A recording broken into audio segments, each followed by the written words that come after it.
রাজা ও রাজকন্যার গল্প। গল্পটি অনেক অনেক দিন আগেকার। তখন শ্যামগিরি রাজ্যের রাজা ছিলেন ভীষণ পরাক্রমশালী।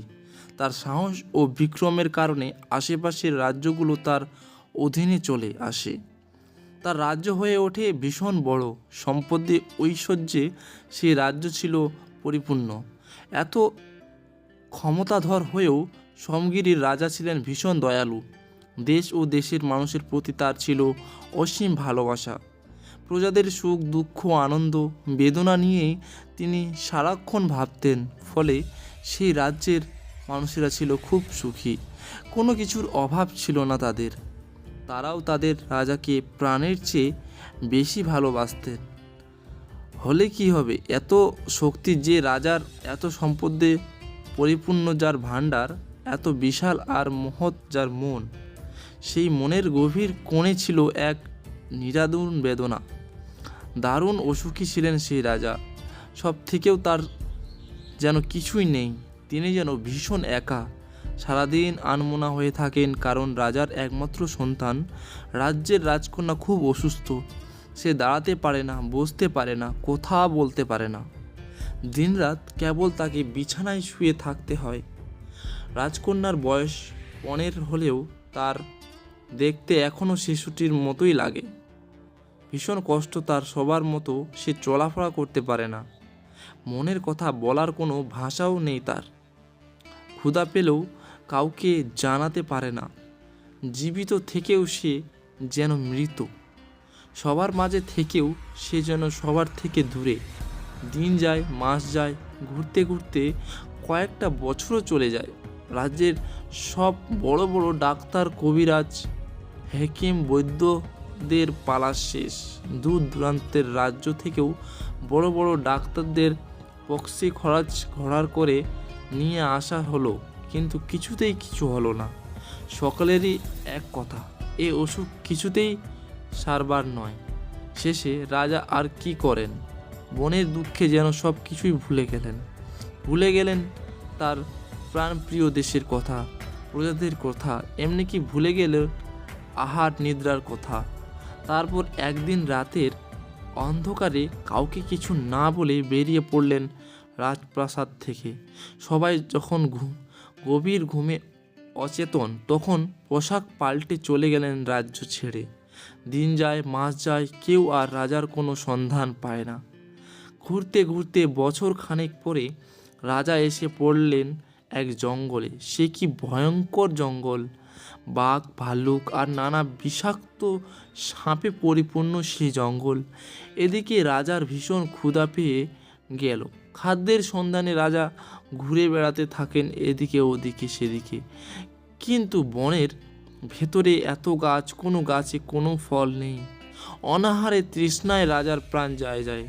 শেষে ক্লান্ত হয়ে এক গাছের নিচে বসে পড়লেন। ঠিক সেই সময় গাছের পাশ দিয়ে কলসি কাঁধে যাচ্ছিল এক ছোট্ট মেয়ে। কি সুন্দর মিষ্টি দেখতে! ছোট্ট ফুটফুটে গোলাকার মুখে দুটি বড় বড় চোখ, আর সেই চোখে যেন রাজ্যের কৌতূহল। রাজা তো ভীষণ অবাক। কি আজব ব্যাপার! এই ভয়ঙ্কর জঙ্গলে এত সুন্দর ছোট্ট মেয়ে এলো কোথা থেকে? রাজা মেয়েটিকে ডাকলেন। মানুষের কণ্ঠ শুনে মেয়েটি তো প্রথমে অবাক, পরে রাজাকে দেখতে পেয়ে এগিয়ে গেল। মেয়েটি এগিয়ে যেতেই রাজা বললেন, মা, দারুণ তৃষ্ণা পেয়েছে, একটু জল খাওয়াবে? মেয়েটি জল দিতেই রাজা যেন প্রাণে বাঁচলেন। তারপর বললেন, কে তুমি মা? এই ভয়ঙ্কর জঙ্গলে একা একা কি করছো? এখানে এলেই বা কোথা থেকে? মেয়েটি জানালো, এই জঙ্গলের মধ্যেই একটা ছোট্ট কুঠিরে মেয়েটি তার মায়ের সঙ্গে থাকে। বাবা মারা গিয়েছেন জন্মের আগে মা আর মেয়ে দুজনে জঙ্গল থেকে ফুল তুলে মালা গেঁথে বিক্রি করত। মা অসুস্থ বলে এখন তাকে একাই সব কাজ করতে হয়। সারাদিন ফুল বিক্রি করে পানি নিয়ে বাড়ি ফিরছিল মেয়েটি। আর তখনই রাজার সঙ্গে দেখা। মেয়েটির কথা শুনে ভীষণ দুঃখ হলো রাজার। এত ছোট্ট একটি মেয়ে, অথচ কত কষ্টের জীবন তার। মেয়েটির মাথায় হাত বুলিয়ে দিলেন রাজা। এই অভাবিত স্নেহে মেয়েটি একেবারে বিগলিত হয়ে পড়ল। সে কখনো তার বাবাকে দেখেনি। এই লোকটিকে দেখে তার নিজের বাবার কথা মনে পড়ে গেল। বাড়ির পাশে তার বয়সী মেয়েদের সে দেখেছে। তাদের বাবারা তাদের কত আদর করে, মেলা থেকে কত কি কিনে নিয়ে এনে দেয়। কি সুন্দর, বাড়িতে ঢুকেই মা মা বলে ডাকতে থাকে। কই, তাকে তো কেউ এভাবে ডাকে না। কতদিন সে লুকিয়ে লুকিয়ে কেঁদেছে। আজ এই অপরিচিত লোকটিকে দেখে তার মনে হলো তার বাবা বুঝি এমনই ছিল। তার বাবা থাকলে তাকে বুঝি এভাবেই মা বলে ডাকতো। চোখ দুটো ছলছল করে উঠল মেয়েটির। সে রাজাকে বলল, চলুন আমাদের বাড়িতে, আমার মা আপনাকে দেখে খুব খুশি হবেন। মেয়েটির কথায় রাজা কেমন যেন অভিভূত হয়ে গেলেন। মেয়েটির সঙ্গে তাদের বাড়িতে গিয়ে দেখেন একটি জীর্ণ পর্ণকুঠির ভেতরে একটা পাটি বিছিয়ে শুয়ে আছেন এক অসুস্থ নারী। মেয়েটি মায়ের সঙ্গে রাজার পরিচয় করিয়ে দিল। মেয়েটির মায়ের সঙ্গে অনেক কথা হলো রাজার। রাজা কিন্তু নিজের পরিচয় দিলেন না।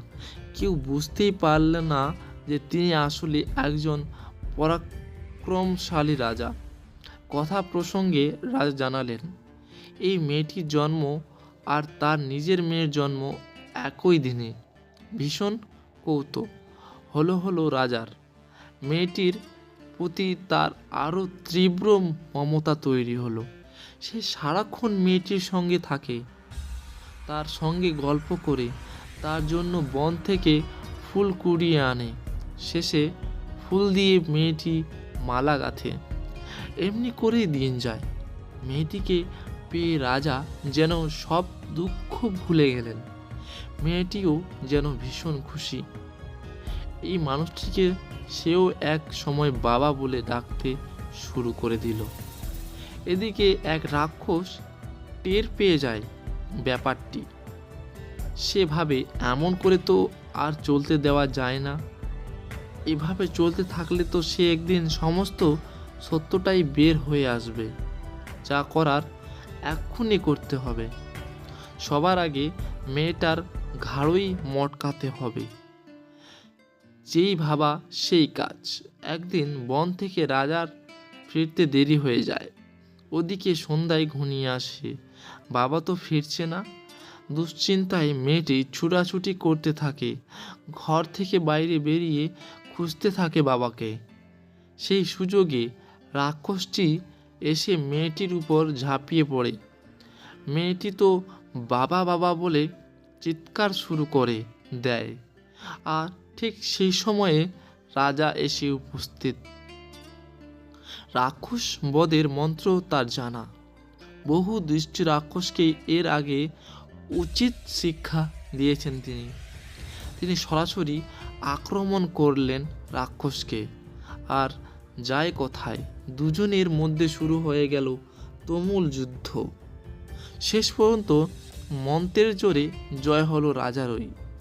রাজা যখন রাক্ষসকে প্রাণে বধ করতে গেলেন, তখন রাক্ষস কেটে কাকুতি মিনতি করে বলল, হে পরাক্রমশালী বিক্রমপুরের রাজাধিরাজ, দয়া করে আমাকে প্রাণে বধ করবেন না।